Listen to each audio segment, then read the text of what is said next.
O projeto de lei da segunda instância pode ser votado hoje no Senado, como mostra o repórter Afonso Marangoni.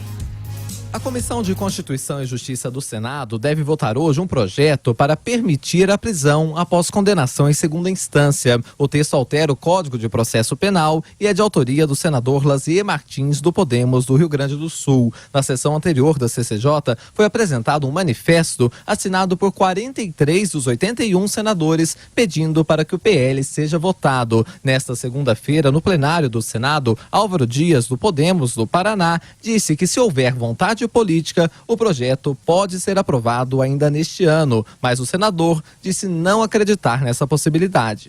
Não há como ignorar a resistência que se impõe aqui ao restabelecimento da prisão em segunda instância. Aos que preferem a vergonha do atraso, já que há um abraço no atraso ao excluirmos a hipótese da prisão em segunda instância. Além do projeto do Senado, tramita na Câmara uma PEC que pretende colocar na Constituição a previsão de prisão após condenação em segunda instância. Tanto o presidente do Senado, Davi Alcolumbre, quanto o da Câmara, Rodrigo Maia, defendem que o tema seja decidido por meio de uma proposta de emenda constitucional. Para eles, o texto da Câmara dá mais segurança jurídica e diminui a possibilidade de questionamentos judiciais. No entanto, a tramitação da PEC é mais demorada e só deve avançar no ano que vem. O senador Regufe, do Podemos, do Distrito Federal, disse que o Senado precisa avançar com a proposta que altera o Código de Processo Penal. Nós não podemos simplesmente esperar que a Câmara decida isso para só depois o Senado ter uma posição sobre o assunto. É um absurdo a quantidade de recursos que nós temos no Brasil. Isso é uma fábrica de impunidade e o Senado Federal tem obrigação com a sociedade brasileira de votar esse tema e deliberar sobre esse tema ainda esse ano. O projeto de lei que tramita na CCJ é terminativo, ou seja, se aprovado na comissão, pode ir diretamente para a Câmara, a menos que haja recurso para que o tema seja votado no plenário do Senado. Também nesta terça-feira, senadores podem discutir o pacote anticrime, aprovado na Câmara na semana passada. Olha, é evidente que o Senado pode assumir um certo protagonismo aí e não é excludente do projeto que está tramitando na Câmara.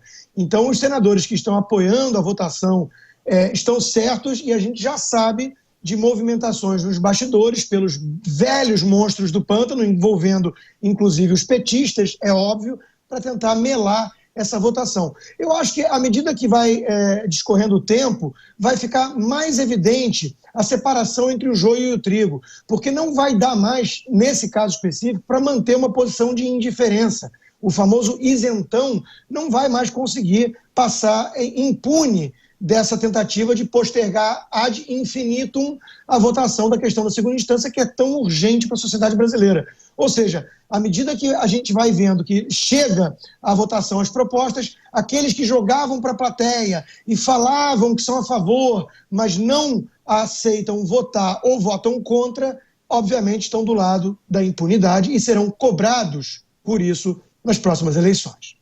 De olho no... Josias. Quem não quiser fazer papel de bobo deve acreditar nos esforços do Congresso pela volta da prisão de condenados na segunda instância apenas até certo ponto, o ponto de interrogação. Há um quê de encenação no palco do Congresso. Tem duas propostas sobre a mesa, a Câmara instalou uma comissão que analisa uma emenda à Constituição e no Senado a Comissão de Constituição e Justiça tenta aprovar imediatamente um projeto de lei que modifica o Código de Processo Penal. O ideal é que as duas coisas caminhassem concomitantemente. Não há nenhum inconveniente em que se aprove uma mudança no Código de Processo Penal e também uma emenda constitucional. O projeto do Senado é mais simples de aprovar, poderia avançar mais rapidamente. Entretanto, há um acordo entre as cúpulas da Câmara e do Senado para jogar tudo em cima da emenda constitucional, que demora mais, vai para o ano que vem, e o tema esfriaria ao longo das festas de final de ano. O que há de positivo na iniciativa da Comissão de Constituição e Justiça do Senado é que essa iniciativa força a porta contra o cinismo, Então, quem não quer que seja aprovado tem que levar a cara à vitrine. Isso é muito bom para que as pessoas saibam quem é quem.